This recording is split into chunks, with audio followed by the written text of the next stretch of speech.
আম একটা জাতীয় ফসল। আসলে কাঁঠালকে জাতীয় ফল বলা হয়, আমার মনে হয় যে এটাকে চেঞ্জ করা যায় কিনা।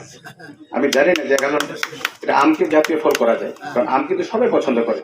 কাঁঠাল থেকে আসলে বের হয়ে আসা উচিত, কারণ কাঁঠালটা কিন্তু অনেক ক্ষেত্রে কিন্তু একটু ইম্প্যাক্ট আছে, ব্যাড ইম্প্যাক্ট আছে, কিন্তু আমের কিন্তু ব্যাড ইম্প্যাক্ট। আম কিন্তু সবাই পছন্দ করে। আমকে জাতীয় ফসল করা যায় কিনা, ফল করা যায় কিনা, এটা আসলে চিন্তা ভাবনার বিষয়, তাই না?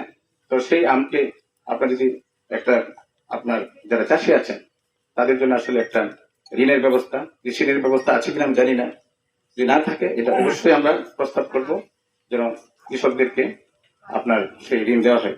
কারণ আমরা জেলা কৃষি ঋণ কমিটি আছে, আমি সেই কমিটির সভাপতি। তো সেখানে দেখা যায় অনেক ব্যাংক তাদের ঋণের টাকা বিতরণের জায়গা পাচ্ছে না। আমরা যদি সেই আম চাষির মধ্যে সেই টাকাটা দিই, তাহলে কিন্তু এটা চাষির উপকৃত হবে।